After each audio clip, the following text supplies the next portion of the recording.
Bijouterie Pantsu, manolotra anao ny le Jite. Omaly ny fidiran'ny mpianatra miaraka amin'ny stylo flair, pitch sy jetline. Flair, stylo pour tous. Manolotra anao ny le Jite. Monto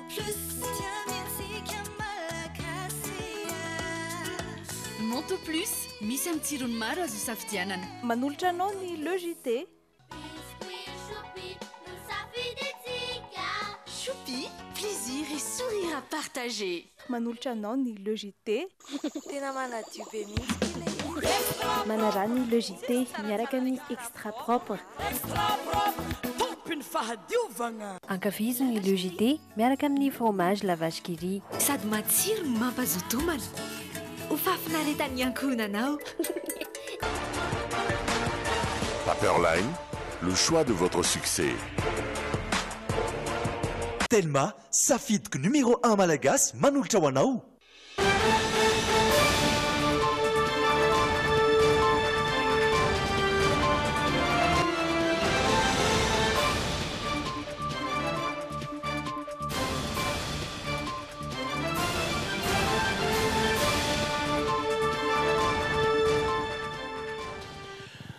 Ary dia faly mitsidika ny tokantranonao indray amin'izao takarivan'ny zoma fa 20 ny volana septambra izao. Tonga soa tanatin'ny fotoanan'ny fampahalalam-baovao reto ny lohatentsika. Mambahoaka tian'ny vahoaka mahazaka olona be mpijery be mpanotrona ireo no tanjona ara-tserasera tian'ny ankamaroan'ny mpanao politika seo amin'izao vanim-potoana akaiky ny fifidianana izao. Namoaka tamin'ny fomba ofisialy ny solotenany vondrony tamin'ny teny amin'ny ampahana manontolo ny teny frantsay maliky sara fa azo antoka ary tsy mampiahiah ny lisitry ny mpifidy nodininy ny vondrona iraisam-pirenena. Reny mpianakaviana iray no hita faty tao an-trano tao akadin-dratombo maly alina tokony tamin'ny folora. Trangana pesta enina ambin'ny folo no naharasana tatitra nanomboka ny voalohan'ny volana aogositra hatramin'ny 20 ny volana septambra teo hoy ny minisitry ny fahasalamana. Efa miezaka ny fivoaran'ny haitao amin'izao fotoana ka sehatra maro no efa miankin-doha amin'izany. Any ivelany vehivavy iray no nanatanteraka tifitra tao amin'ny toeram-piasana omaly tao Etazonia vokany olona 3 no maty. Miarapa toko klasy toko vavy tonga soa atao anatin'ny le Jite amin'izao alina izao ary manasanao mpanajana hanaraka izany hatramin'ny farany. Iaraka amin'ny zanam-pandaharana zaza-manontany sika ao anatin'ny tapan'ny faharoa. Ijery ihany koa ny zanam-pandaharana hafa izay efa nomanina ho anao.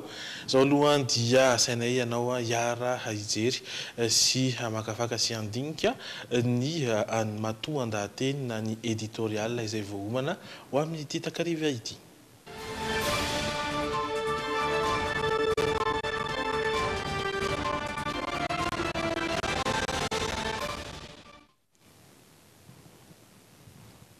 Mambahoaka tian'ny vahoaka mahazaka olona be mpijery be mpanotrona ireo no tanjona ara-tserasera tian'ny ankamaroan'ny mpanao politika aseho amin'izao vanim-potoana akaiky ny fifidianana izao. Midika ve izany fa azo fafana ny tantara, midika ve izany fa azo tarihana ny fahaverezan-tsaina faobe ny vahoaka ka ho very tadidy. Zary lasa fomba fiady politika noho izany ny fandravana ary dia ny verimberina ny krizy ary dia ireny niarana hita ireny ny vokatra izany. Ny vahoaka maro anisa no mizaka ny vokany ary misy hatrany ny vitsy anisa mahazo tombony. Isan'ny efa niteradoza ho an'ny firenena ary nanomevana ny fanaovan'ny mpanao politika izay daniny kibo ny fanadinona ny tantara sy izay zava-nitranga efa niainana teo. Tanjon'ireo rehetra mirotsaka ho fidiana ankehitriny ny olan'ny filoham-pirenena. Saingy misy ireo kandida sasany izay manana tanjona hafa dia mba hanadinoa ny vahoaka malagasy ny lasan'izy ireo. Ny lasan'izy ireo izay sady mamenatra no mampiorokoditra fa indrindra tsy nitondra afa-tsy fihemorana sy filentehan'ny firenena tany anaty antsan'ny fantrana sy ny fahasahiranana. Fanontaniana maro no efa mipetraka manoloan'izany. Ahoana no hanadinoa ny vahoaka malagasy ny fangoronan-karena ny opapana ny tranga teto? Ahoana no anaovana toy ny tsy nisy ny fandravana ny orinasa malagasy sy ny ampimamba ara-toe-karena teto amintsika? ahoana ihany koa no amin'nony eritreritra momba ny fanondranana bois de rose sy ny bizina na bankiropitra ny firenena teto tao anatin'ny 70 na 50 taona mahery.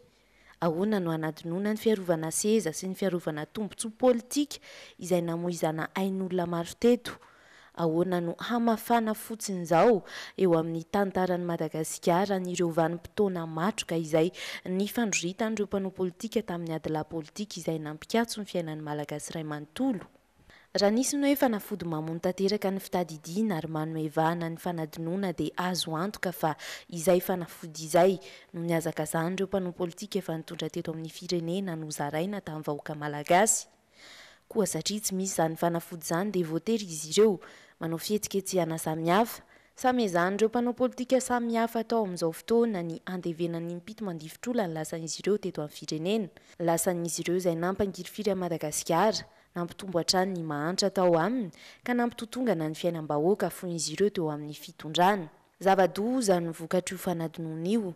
Rehefa tsy nomey kasina ny aina latsaka tamin'ny 10 aogositra 1970 dia niveriny indray ny raharaha 2 izay namoizana ain'olona anjatony ary dia iny nitoy tamin'ny 7 febroary 20 iny. Trangy izay nisy ny kasamerina mafy tamin'ny 20 avrily 2012 farany teo. Saingy tsy nahomby izany satria filoham-pirenena nanam-pahendrena nandala ny maha-malagasy no nitondra teto. Tsy nahita lalina tany amin'ny filoha Erajaonarmampianina ny herisetra. Raha iresaka ny raharaham-pirenena ara-politika aho dia mihamazava ny lalana tokony izoran'ny firenentsika. Totosa soamatsara ny fandanin'ny maro anisa ny lalam-pifidianana teny amin'ny parlemanta. Maro ny resaka atao, maro ny adievitra fa ny zava-dehibe tsy tokony ho adinoina dia ny asa fampandrosoana raha-toekarena hanomezana anjara masoandro ny malagasy isa-tokatrano. Tsy misy afa-tsy izay ny vahaolana fa tsy adila politika. Averiko fa tsy zaka ny firenena intsony ny krizy politika. Raha tena misy ny fitiavan-tanindrazana dia ny fiarovana ny fanarenana vita no tokony imason'ny tsirairay. Mitodika amin'ny vahoaka malagasy rehetra ny tenako. Eketsika ny fahasamihafan-kevitra, taratry ny demokrasia izany, saingy aoka ny hevitra mampandroso no ibahan-toerana. Mila fitoniana ny firenena na dia misy ambaravoara aza ny politika rehefa vanim-potoan'ny fifidianana tahaka izao. Hay azo atao ny mifehy ny firenena ampahendrena na dia ampidirin'ireo mpanao politika sasany any anaty ady an-trano sy fifamonoany samy malagasy aza ny raharaham-pirenena. Hay tsy voatery zava-doza no apetraky ny mpanao politika ho lovain'ny taranaka faramandimby. Hay azo ny filoham-pirenena atao tsara ihany koa ny mifantoka amin'ny vahoaka, ny mahasoa ny vahoaka ary ny hoavin'ny maro anisa eto amin'ny firenena. Porofo izany fa tsy azo atao anaty aron-dray avokoa ny mpanao politika malagasy ka ho sokajiana ho tompona indraikitry ny fampahantrana ny firenena. Eny, nisy ireo nambanitra firenena ndritra 50 taona mahery teto, fa nisy kosa ny niezaka nanarina ny firenena na dia tsy nanana afa-tsy 4 taona sy 9 volana azy izy, ary mbola afaka noho izay fanarenana izay. Tsy mora adino izany, ary tsy azo fafana eo amin'ny tantara.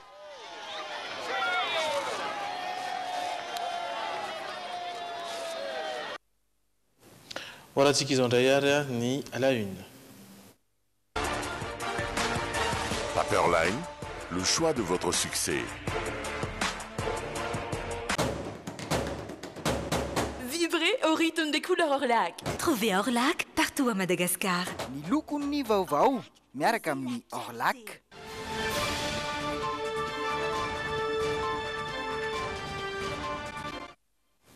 Vao mikasika ny fifidianana nanomboka tamin'ny volana martsa teo no efa nanomboka nojerena ny fahatomombanana izany lisy-pifidianana izany.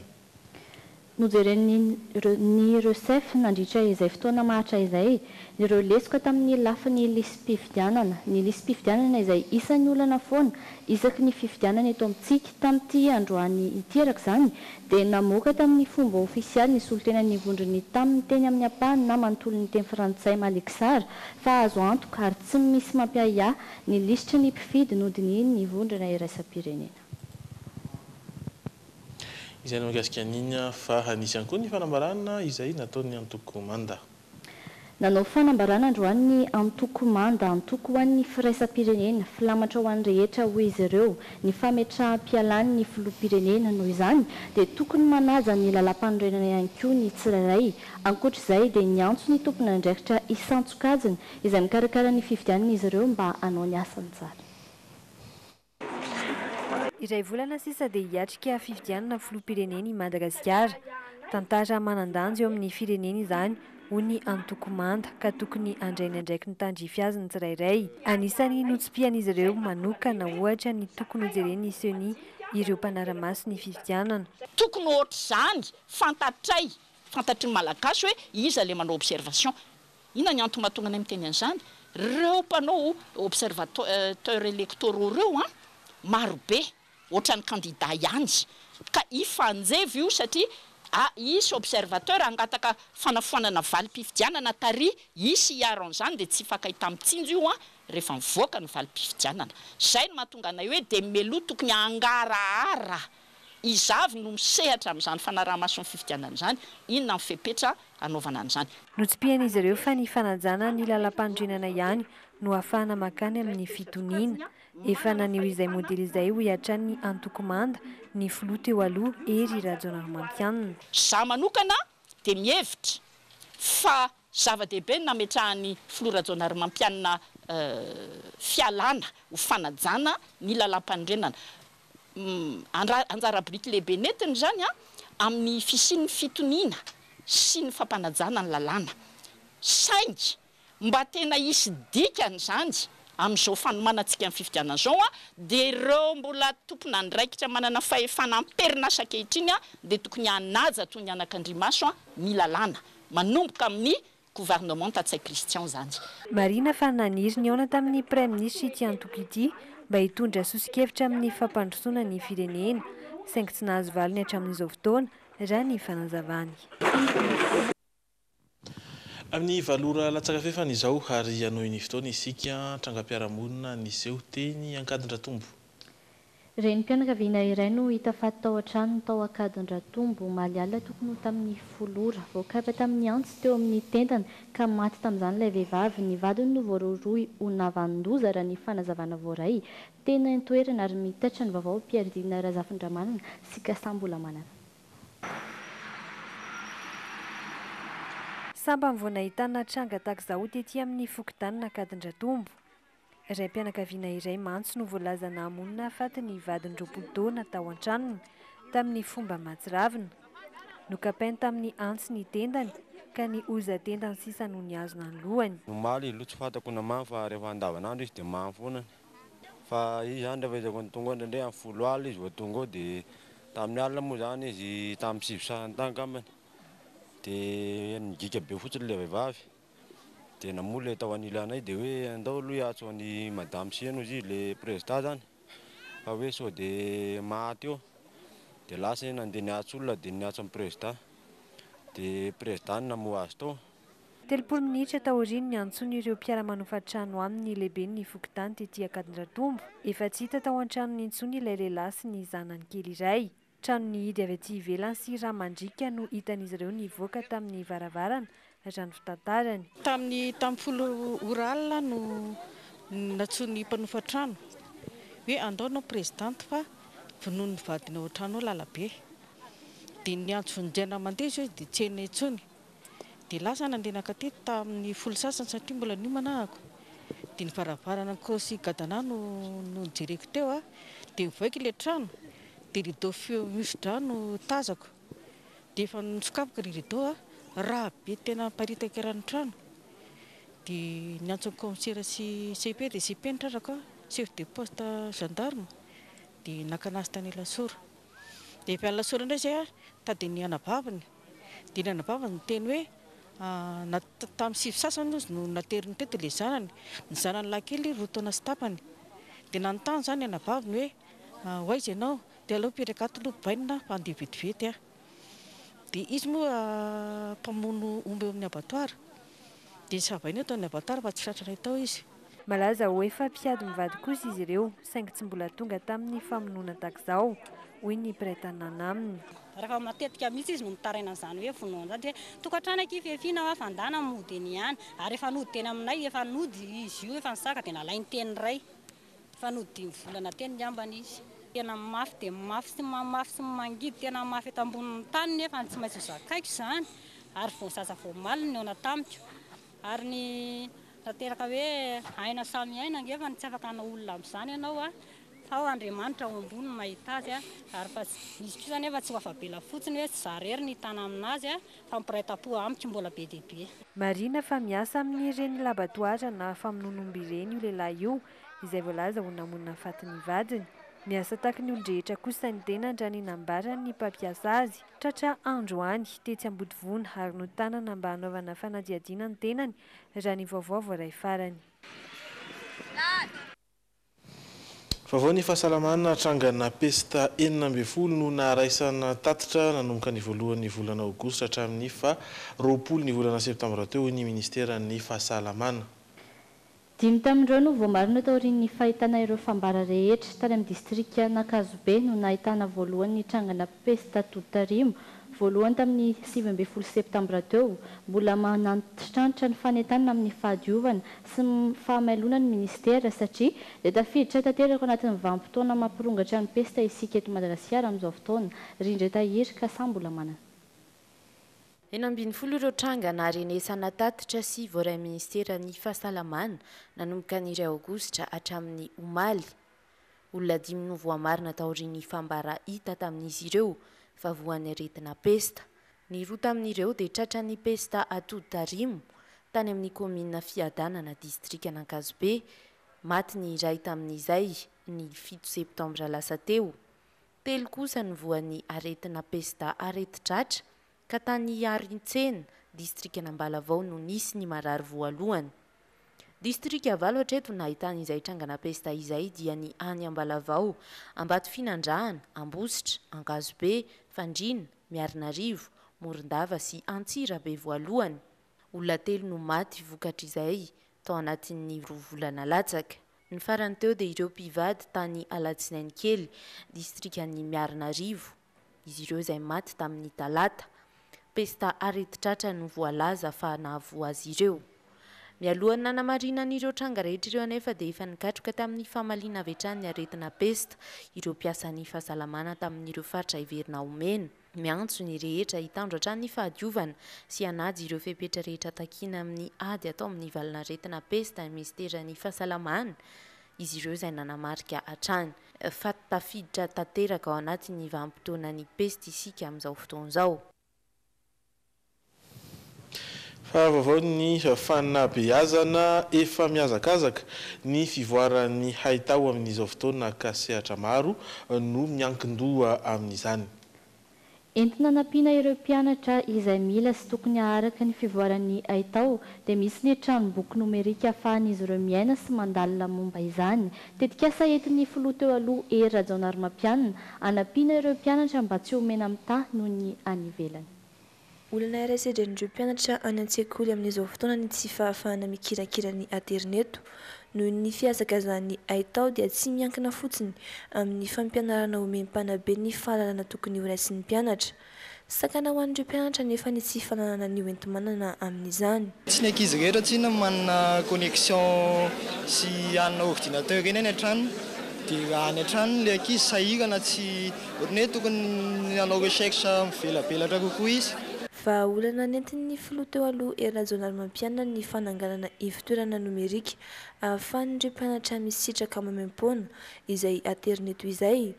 Nahazo voalohany izany ny lycée Saint-Antoine Ankady fotsy.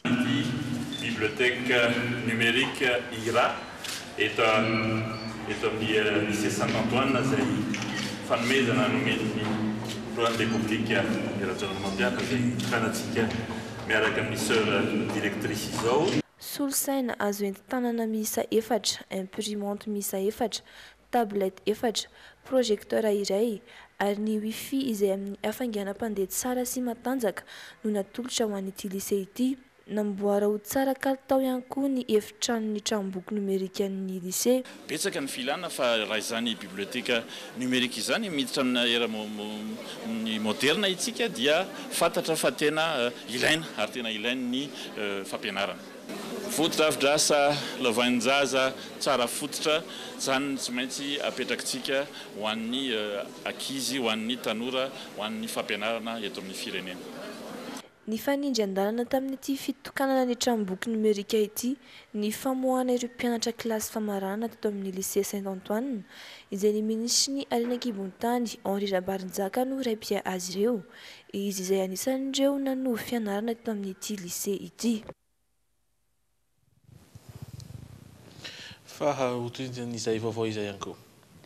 Fianakaviana mahery ny telo hetsy no nahazo ny sitraka ireo tetikasa-mpanjakana izay niandreketan'ny fidy teto Madagasikara. Voaterina ato ny fanaovana fotodrafitrasa iombonana raha toa ka any amin'ny fiahina ara-tsosialy no tena ivelaparan'izy ireo. Hatramin'ny taona 2017 dia efa natratra 1000 mahery ireo fotodrafitrasa notanterahin'ny fidy teto Madagasikara toy ireo sekoly, tetezana, tobi-pahasalamana. Misy zany ny famatsiam-bola avy amin'ny mpamatsy vola, dia ao ny banky iraisam-pirenena, ny banky mondial, dia ao ihany koa ny UNICEF. Ny total ny zavatra ataonay amin'io dia manodidina ny 77,9 millions de dollars.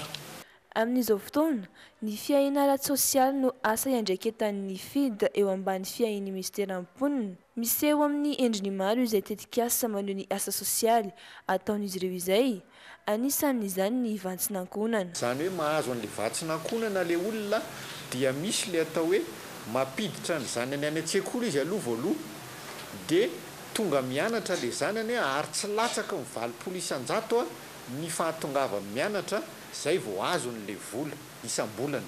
Fa raha ohatra zany ka latsaka ny 20 isan-jato ny fahatongavany mianatra dia tsy mahazo an'ilay vola izy amin'ilay fizaram-bola iny. Ankoatra ireo, efa misy ihany koa ny fandarana asa notanterahin'ny FID teo amin'ny lafiny fahasalamana sy ny fambolena. Fianakaviana mahery ny 7 alina no misitraka izany eto Madagasikara. Antony mampikatso ireo asa fanamboarana fotodrafitrasa teto amintsika raha ny fanazavana ny tsy fisian'ny famatsiam-bola, any asa nataony mifandraika tamin'izany ny fanamboarana ireo simba taorian'ny fandalovan'ny rivodoza ena ho farany teo, izay mahery ny 200 izy ireo manerana ny nosy. Feno 20 taona amin'ity taona ity rahateo ny FID. Fa maro kosa ny tombotsoa azo avy amin'ny ala honko.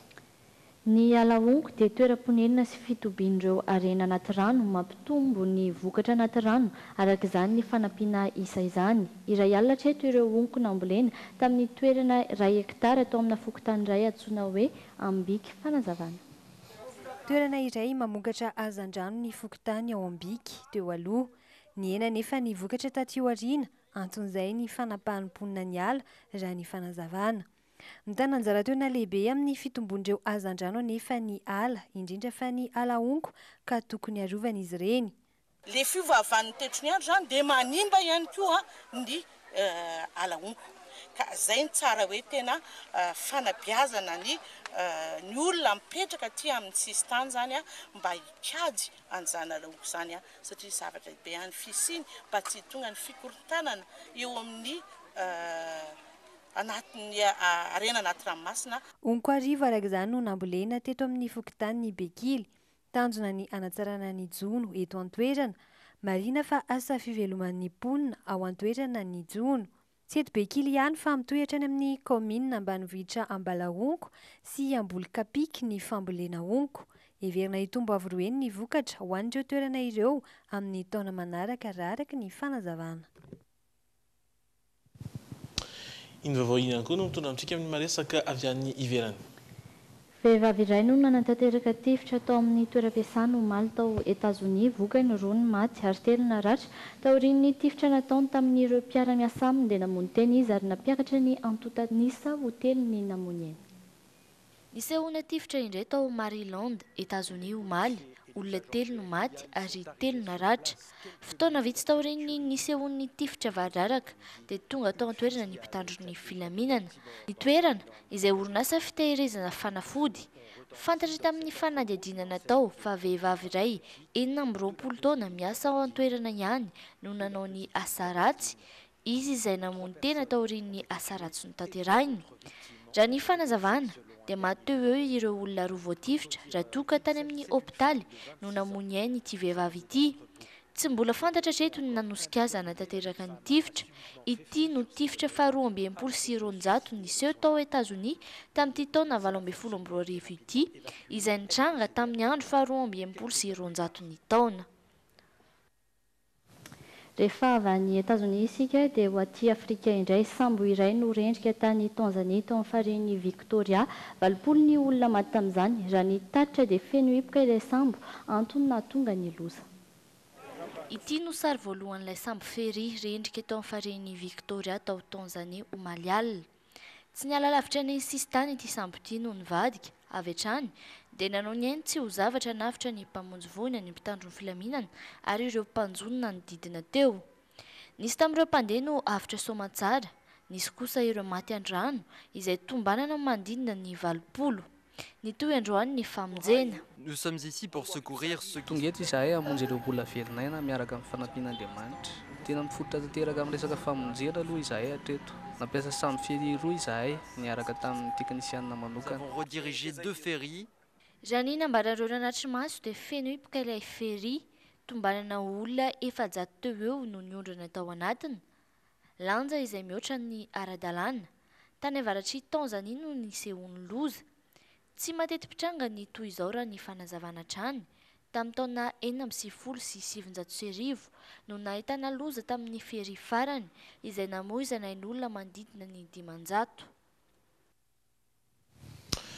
Dia ny vaovao tany Tanzania ihany koa no maranantsika ny tapany voalohany. Ireto vaovao manaraka ireto no jerentsika ao anatin'ny tapany faharoa. Mpiangalin'ny taranja kung-fu indray no iresadresaka amin'ny ankizy ao anatin'ny zaza manontany. Tononkalo iray no nasaina no tohizan'ireo olona sendra ny fandraisam-peo ny Jite tamin'ity androany ity. Mpamonjy voina tsy navita ny asany no entina ao anatin'ny hafakely. Izay ihany koa tompoko lahy sy tompoko vavy no mamarina ny fiarako taminao tamin'izao alina izao, Jerry Edouard sy Francis Turbo mitondra aminao ireo zanam-pandaharana natolotry teo ireo. Veloma tompoko.